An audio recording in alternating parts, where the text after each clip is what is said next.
Galerinha, é o seguinte. Hoje a gente vai dar uma aula aqui sobre segurança, tá? Então é o seguinte. Por que é importante você ser seguro? Essa frase não é minha. A primeira vez que eu ouvi do Santiago, um abraço para você, Santiago, da Cris for Auto, que é o seguinte: a volta mais importante que você vai dar é a volta para casa. Porque se você não voltar para casa, acredite, não valeu a pena nada daquilo. Você pode ter se machucado, você pode ter até morrido, porque existe chance, é pequena, mas existe. Você pode ter tido um prejuízo financeiro ou causado um prejuízo aos outros, e nenhuma dessas coisas você quer. Então não basta ser rápido, você tem que ser seguro. Ser rápido tem que andar no limite, você vai ter que dançar com o acidente, você vai ter que flertar com a falta de controle, mas você precisa primeiro manter o controle, mas caso você não mantenha o controle, você vai usar alguns dos conselhos de segurança que eu vou dar aqui para poder ficar efetivamente mais seguro, tá ok? Eu vou começar. A história é a seguinte. Primeiro, a gente precisa ter um carro seguro. Essa é a primeira coisa que a gente vai precisar, que o carro seja seguro. Você tem que observar no carro manutenção básica e revisões nos itens que causam eventuais acidentes. Por exemplo, eu sei que o que eu vou falar é esdrúxulo, mas não custa nada lembrar. Se o rádio do seu carro parar de funcionar, não te causa acidente. O ar-condicionado parar de funcionar, se o câmbio parar de funcionar, se tanta coisa parar de funcionar, não te causa acidente. Vai te dar prejuízo, vai ser chato, mas não te causa acidente. Agora, tem alguns itens do carro que, se tiverem uma quebra catastrófica, se partirem, etc., eles podem e vão te causar um acidente. O primeiro exemplo é o exemplo do freio. Ah, o meu freio ele vai ficando mole de acordo com a temperatura, eu vou esfrio ele volta. Legal, isso é normal. Com o freio de rua isso acontece. Todo o sistema de um carro de rua não foi feito para freadas fortes e sucessivas. Então, vai acontecer desse freio aquecer. Ao aquecer, ele vai ferver o fluido. E ao ferver o fluido, ele vai introduzir bolhas de ar no sistema. E essas bolhas vão fazer com que o pedal fique macio, fique borrachudo, fique com baixa eficiência. Então, você percebeu isso, tira o pé, liga o alerta, olho no retrovisor, faz umas 2, 3 voltas esfriando, dá uma parada no box, vai no banheiro, pensa em tudo que você fez, pensa no que aconteceu, pensa no que você fez naquela volta, o que você não fez, e com isso você vai esfriar o carro ao mesmo tempo. Então você volta para a pista depois com a cabeça fresca, já tendo raciocinado, com o freio fresco e tal. Agora, tem outras coisas no freio que não dependem de temperatura para estragar. Por exemplo, os mangotes, os flexíveis de freio, que são aquelas borrachas que num carro original de borracha, a gente procura botar uma com manta metálica, que conduz esse fluido da parte fixa, da parte rígida das tubulações até a pinça. Porque como as rodas têm que virar, a suspensão tem que subir e descer, ali é necessário que tenha uma tubulação que se mova, que aceite se mover. Então, os carros originais vêm com uma tubulação de borracha. Essa tubulação, ela até é mais difícil de romper do que o aerokeep, tá? Do que a malha de aço. Mas elas têm um detalhe, elas incham. Então, elas absorvem parte da força que você está fazendo. Parte da força que você está fazendo serve para inchar elas, e ao inchar elas, perde a eficiência do freio, porque aquela força não foi transmitida para a pinça e para as pastilhas. Mas, se ela também estourar, se ela vier a furar, pode causar um acidente. As mangueiras com malha de aço, elas, porque o mangote original, ele fura, ele dá pequenos vazamentos, você consegue ver, faz um pinga-pinga no chão, o pedal começa a ceder devagar. Alguns têm que tomar muito cuidado com isso. Eu vou comprar um aerokeep. A aerokeep é uma marca top, a melhor que tem. Mas se você comprar um ali na esquina em qualquer lugar, ela pode romper. Você não vai ter da pessoa um certificado de garantia de quanto de pressão aquilo aguenta, quanto de temperatura aquilo aguenta. Às vezes a gente não sabe direito qual é a origem daquele componente daquela peça. Então, aquilo pode te causar um acidente e ela sim pode partir de uma vez, tá? Então é engraçado isso, porque a mangueira de borracha original é mais segura do que a de aerokeep, ok? Só que de aerokeep gera mais performance. Então, o que você tem que fazer? Comprar uma de boa qualidade, não economizar nisso e ficar de olho nela. Toda vez que ela começar a querer se sujar de óleo, a gente chama de melejar, né? Seria ela ficar úmida de óleo em volta, a gente vai lá e troca ela, substitui. Ô, Sandro, mas isso aqui custa 300 prata, 200 prata. O acidente custa mais, pode ter certeza. Então, com relação ao freio, ele estando revisadinho, ele pode ser original do carro. Isso é muito importante, tá, galera? Eu recomendo muito que as pessoas vão para a pista com carro original. Vai ser a melhor maneira de você aprender a pilotar com o carro original. É incrível. Mas é verdade, o carro mexido, ele vai te trazer mais problemas do que soluções. Então, ir para a pista com o carro original, ó, é uma boa. E aí, o freio original, ele dá conta. Ele não vai dar conta de você dar 10 voltas em seguida. Cada carro vai dar uma quantidade. Você dá uma, dá duas, dá três. Sentiu que o pedal está cedendo a dureza, a rigidez, você está fazendo menos força para ele ceder mais, dá uma pausa, tira o pé, esfria, tal, e vai ser uma coisa que vai fazer bem para você e para o carro, tá? Outra coisa que você tem que prestar muita atenção no tocante a ter um carro seguro são os pneus. Primeira coisa que tem que saber é o seguinte, os pneus envelhecem com o tempo. O pneu pode estar novo, com os cabelinhos, 0 quilômetro, e ele pode estar inseguro. Por quê? Porque a borracha vai amadurecendo com o tempo, deve ter um nome técnico para isso, mas eu aqui gosto sempre de falar da forma mais simples, e com isso, a borracha vai endurecendo, a borracha vai ficando cada vez mais dura, e ela vai craquelando, ela vai formando pequenas fissuras, rachaduras, e essas rachaduras podem emendar uma nas outras e levar a uma catástrofe, a uma falha catastrófica nos pneus. Os pneus podem romper, podem arrebentar. Ok, tudo bem. O que você tem que ficar de olho? Na idade dos pneus. Os pneus mostram a idade. Do lado da sigla DOT, ele mostra 4 números. Os 2 primeiros representam a semana que o pneu foi fabricado. Um ano tem 52 semanas. Então, ele vai ter um número de 01 até 52. O segundo par de números representa o ano que ele foi fabricado. Então, se tiver ali 12, ele foi fabricado em 2012. Pô, é velho. O ideal é você não ir para a pista com pneus que tenham 5 anos ou mais. No máximo, o ideal é nada, né? O ideal é um pneu fabricado esse ano. Pneu fresco, borracha fresca. Esse é de longe o ideal. Se isso não for possível, 2, 3 anos, até 5, ok. Inspeção visual, não tem as rachaduras? Beleza, tá de boa. Agora, uma coisa que você tem que prestar atenção é o seguinte, alguns pneus, especialmente os slicks e semi-slicks, eles têm a carcaça mais dura. E com a carcaça mais dura, o que acontece? Eles precisam de uma pressão de assentamento maior. Eles precisam ter mais pressão para poder assentar na roda. A roda tem um calombinho, o pneu passa, ele é montado por dentro do talão, e do talão ele tem que passar aquele calombinho.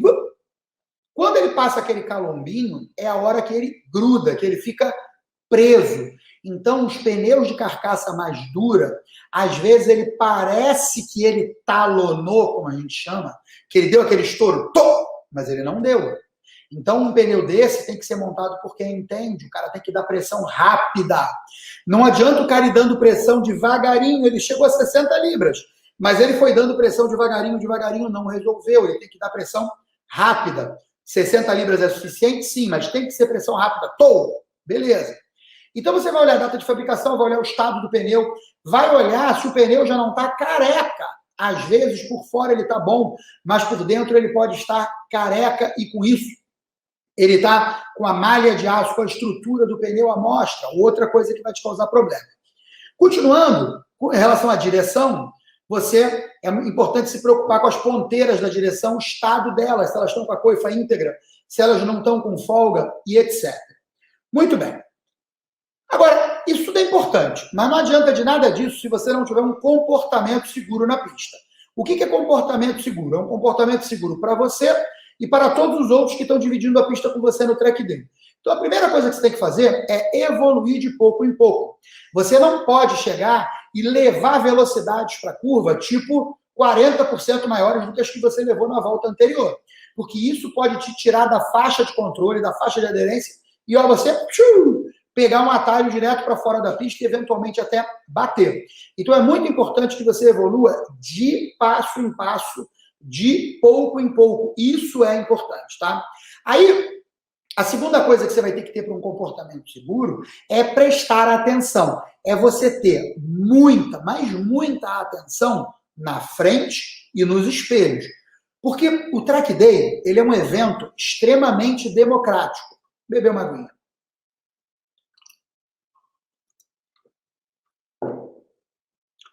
O Track Day é um evento extremamente democrático, tá certo? Então você vai ter carros lá de 80 a 800 cavalos. E, naturalmente, esses carros vão ter desempenhos muito diferentes na pista. O que vai acontecer? O carro de 80 vai estar lá na dele de boa, na reta, olhou no retrovisor, não vem nada. Olhou no retrovisor, não vem nada. Quando ele olha, o carro de 800 está do lado dele, passando que nem uma flecha, tá? Então, o que acontece? Se você ficar de olho no retrovisor com muita frequência, tipo, a cada 10 segundos você olhar, você conta, não precisa contar, não precisa prestar atenção nisso, cria o hábito. Folgou a visão na frente, olha. Folgou a visão na frente, olha. Folgou a visão na frente, olha. Tipo, 5 segundos, 10 segundos, por quê? Porque o acidente pode acontecer se você mudar de trajetória rapidamente. A responsabilidade de te ultrapassar é do carro que vem de trás, ok? Legal. Só que, se o carro que vem atrás não percebe que você vai mudar de trajetória, você está na trajetória, vamos dizer, óbvia, no traçado. E quando ele está chegando ali a 10, 20 metros de você, vou mudar de trajetória. Não, mudei. Vai bater. E vai bater forte. E vai machucar. Então, o que você precisa fazer? Ficar de olho no retrovisor, especialmente antes de mudar de trajetória. Vai mudar de trajetória? Olha para o retrovisor. Não vem ninguém. Ou vem e está longe. Eu identifiquei que carro é, ele não vai chegar. Tudo isso é uma questão de segundos, mas tem que fazer. Identificou, olhou, está longe, muda de trajetória, ok? Isso é mega importante, ok? Uma outra coisa que você tem que se preocupar é, exemplo, quebrou o motor do carro. Meu Deus do céu, isso pode acontecer? Pode. Quantas vezes acontece? Quase nunca. Mas se acontecer, escutou um barulho anormal, tira o carro do traçado. Não vai sujar a pista de óleo, tá? Prestar muita atenção nos ruídos e nas vibrações que o seu carro faz. O seu carro fala com você. Você só precisa estar apto a ouvir o que o seu carro está falando. Então, ele fala com você através de barulhos e vibrações. Como é que você vai fazer? Você vai estar sempre preocupado em olhar quais são os barulhos normais, quais são as vibrações normais. E estar com elas sempre na cabeça. Quando acontecer uma que não é normal, você pega e percebe e para no box, diminui a velocidade, para no box, vai verificar o que é e etc. Agora vem a parte mais legal. Essa é a parte mais importante e a parte mais legal, só que talvez ela seja um pouco diferente do que vocês imaginavam, tá? Mas tudo bem, vamos lá. A maioria dos carros, a maioria não, todos os carros modernos, que são obrigados assim por lei, eles têm uma sopa de letrinhas, né? Alguns mais, outros menos. É ABS, EBD, ESC, EPC, e essa sopa de letrinhas são agentes de segurança para você. O ABS, por exemplo, ele vai evitar que o seu carro bloqueie roda na frenagem. O controle de tração, ele vai evitar que o seu carro distracione numa saída de curva. O controle de estabilidade, ele vai evitar que o seu carro derrape numa saída de curva. Legal. E aí, galera? Sandro, eu entro na pista, a primeira coisa que eu faço é desligar tudo isso. Isso aí é atrapalhativo. Eu vi você falando numa live que isso é atrapalhativo. A primeira coisa que eu faço é desligar tudo isso. Cara, de boa. É verdade, sim, que isso é atrapalhativo, tá? Você vai virar mais rápido sem isso. Você vai virar mais rápido com isso tudo desligado. Mas você também pode virar história. Você pode virar foto desagradável mais rápido com tudo isso desligado. Então, o que você precisa fazer? Você precisa usar isso a seu favor. A gente tem que entender o seguinte. Primeira coisa, vamos entender por que eles são atrapalhativos e depois eu vou explicar para vocês como que faz para usar eles a seu favor, ok? Eles são atrapalhativos pelo seguinte. Como que o ABS faz para te proteger de um bloqueio de roda? O ABS ele tem sensores de velocidade nas 4 rodas e ele percebe que velocidade essas rodas estão, que velocidade elas deveriam estar naquele momento, e se uma variou a velocidade em relação à outra. Com esses dados e uma matemática doida que tem dentro lá desse cérebro eletrônico dele, ele sabe se tem roda bloqueando ou se não tem roda bloqueando. E aí, o que ele faz com isso? Ele desbloqueia a roda. Agora, como que ele faz para desbloquear? Qual é o único remédio, qual é o único recurso que o ABS tem para fazer aquela roda desbloquear? Soltar a pressão do freio. Não, Sandro, mas eu não solto, não. Meu pé está lá, ó, travadão no final. O seu pé está travadão no final. Só que existe um módulo deste tamanho, debaixo do capô do seu carro, e esse módulo, ele recebe essa pressão que você fez, e lá dentro ele tem umas válvulas, ele tem até um motorzinho capaz de frear o carro também, em alguns carros mais modernos. E o que ele faz? Ele vai e libera a pressão. Você continua apertando, mas ele libera aquela pressão. E quando ele faz isso, de liberar aquela pressão, ele faz aquela roda ter condições de voltar a girar. Ela volta a girar, o cérebro lá percebe que ela voltou a girar, e o cérebro vai lá e deixa a pressão voltar para aquela roda de novo. Então, o único recurso que o ABS tem, o resto da sopa de letrinha é igual. Eu vou explicar os outros depois. Mas o resto da sopa de letrinha é igual. Mas estou falando agora do ABS. O único recurso que o ABS tem é soltar o freio. Num carro sem ABS, muitos de vocês já dirigiram, na chuva especialmente, você vai lá, se distrai, pisa com força, travou. O que você faz? Tira o pé do freio e coloca de novo, ok?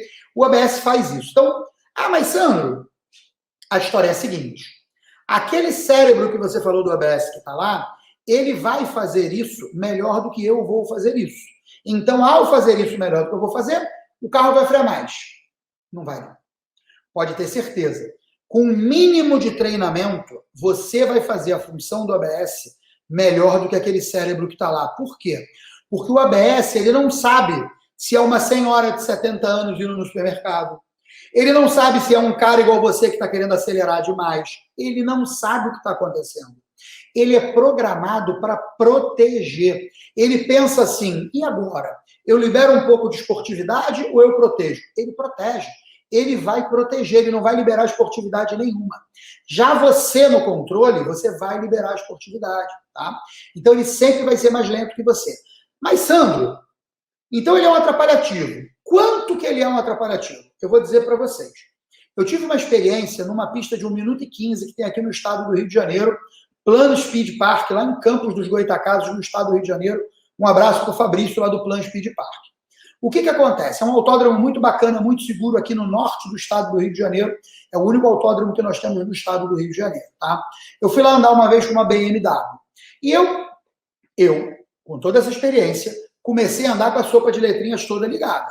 E passei o dia inteiro andando com a sopa de letrinhas ligada. Me habituei ao carro, peguei a mão da pista, fiquei legal. No final do dia, a pista estava fresca, eu fui lá, desliguei tudo e baixei 2 segundos. Então, numa pista de 1 minuto e 15, você baixa 2 segundos. Em Interlagos, talvez baixasse 4 segundos, 3 segundos. Faz muita diferença, tá, galera? Só que, mesmo assim, eu recomendo que você use ele. Primeiro, para a sua segurança. E agora, eu vou ensinar a segunda razão. A segunda razão é que vocês mais vão gostar e é a mais bacana. Ele vai ser o seu instrutor de pilotagem. O ABS vai ser o seu instrutor de pilotagem. O controle de tração vai ser seu instrutor de pilotagem. O controle de estabilidade vai ser o seu instrutor de pilotagem. Aprenda quando o ABS entra, o pedal daquela vibrada. Aprenda quando o resto da sopa de letrinhas entra, pisca uma luz amarela no painel e o carro perde a potência. Por que esses caras vão ser o seu instrutor de pilotagem? Eles vão indicar para você que você passou do limite. Eles vão indicar isso para você. Que limite? O limite da sopa de letrinhas, que é aqui, tá? O nosso limite, a gente consegue trazer ele até aqui, até aqui, até aqui, tá?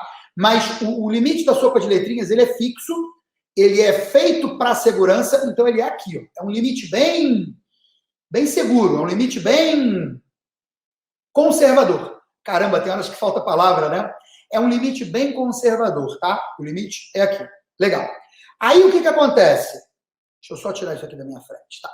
Aí o que acontece? Toda vez que entrar nesse limite, você vai perceber. Então você vai treinar o que o dia todo? O que você vai treinar o dia todo? Você vai treinar a andar no limite de entrar essa sopa de letrinha. Você entrou, tira o pé um pouquinho, solta um tiquinho do freio, você vai começar a se condicionar aquilo.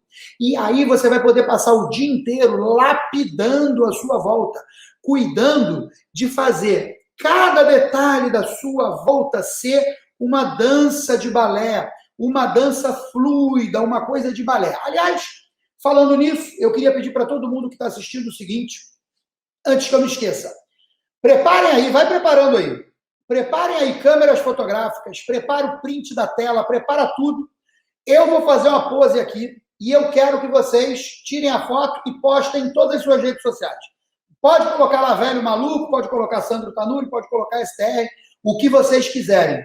No Instagram, me marca aí, ó, @Sandro Tanuri, me marca lá, tá bom? Estão preparados? Posso ir? Vamos embora.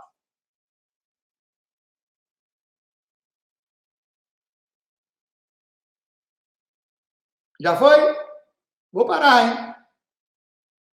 Pronto. Quem foi, foi. Quem não foi, já era. Marca lá. Quero ver meu Instagram pipocar aqui de marcação.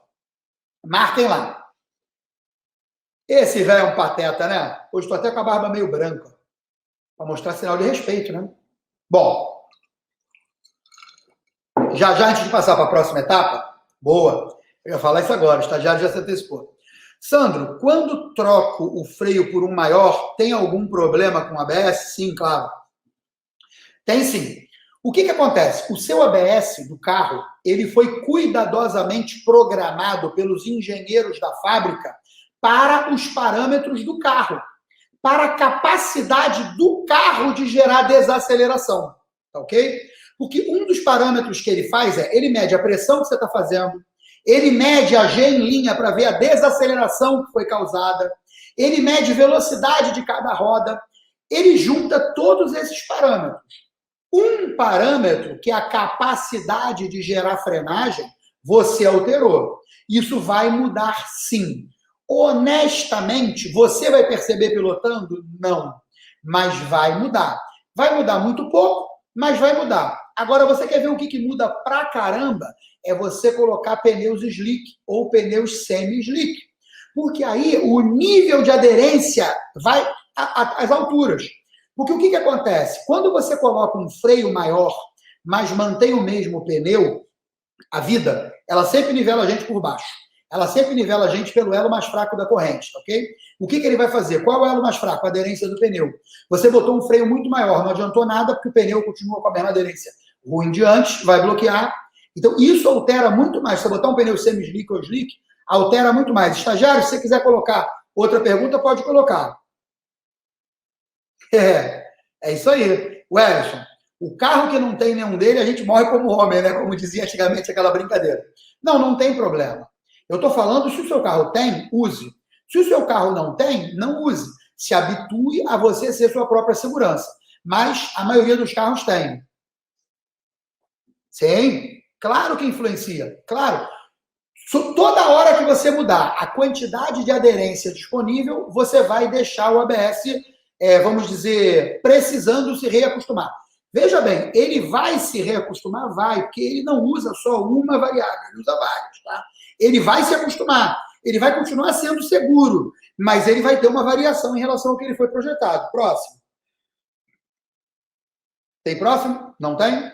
Balança a cabeça aí, estagiário, que eu vejo que não... Ah, tem próximo. Não, o Corcel tem 380 na frente e 330 atrás.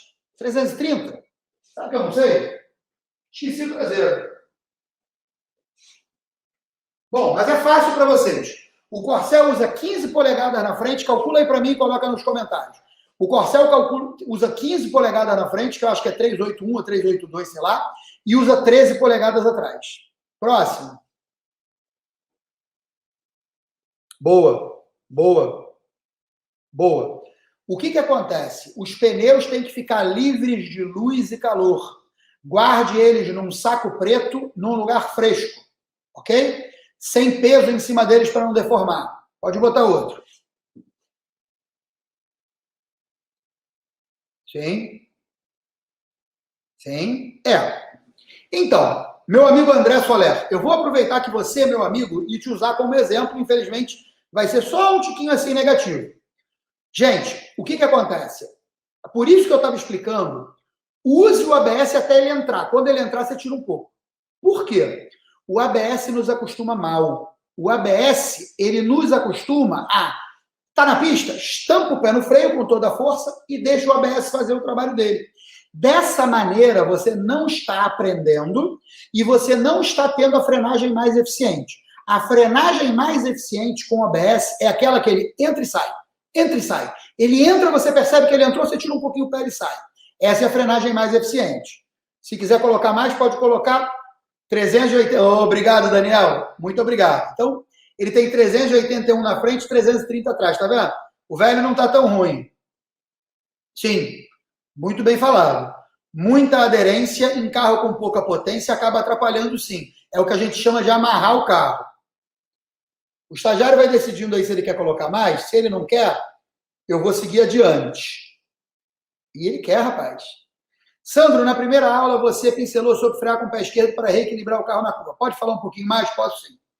O que acontece é o seguinte, o carro é feito de equilíbrios, tá? E você precisa, em vários momentos, quebrar o equilíbrio que está prevalecendo para poder ter outro resultado. Então, vamos lá. Você está na reta, acelerando, final de reta, sexta marcha. Você não está colocando tanta força nas rodas. Como é que está o equilíbrio do carro? Neutro. Ele não está com a traseira enfiada no chão, porque ele não está acelerando forte. Ele não está com a frente enfiada no chão, porque não está freando forte. Então, ele está com o equilíbrio neutro. Aí você começa a frear. Você foi, estampou o pé no freio, o equilíbrio que estava neutro vai passar para um equilíbrio de transferência de peso para frente. Ele vai começar a fazer assim. Num primeiro momento, isso é legal, porque o que ele vai fazer? Ele vai colocar peso nas rodas dianteiras, os carros geralmente têm freio mais poderoso nas rodas dianteiras, legal. Aí chegou na hora do trail braking, você vai começar a tirar, estou pincelando a aula de segunda. Você vai começar a tirar o pé, começou a tirar o pé, começou a virar mais o volante, a frente vem subindo devagar, subindo. Reequilibrou o carro.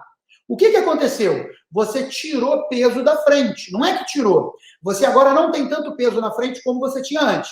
Se ele está saindo de frente, você pega o pé esquerdo, o pé direito acelerando, o pé esquerdo e dá um... Não é pisar com força não, pelo amor de Deus, tá, gente? É só dar um susto no freio.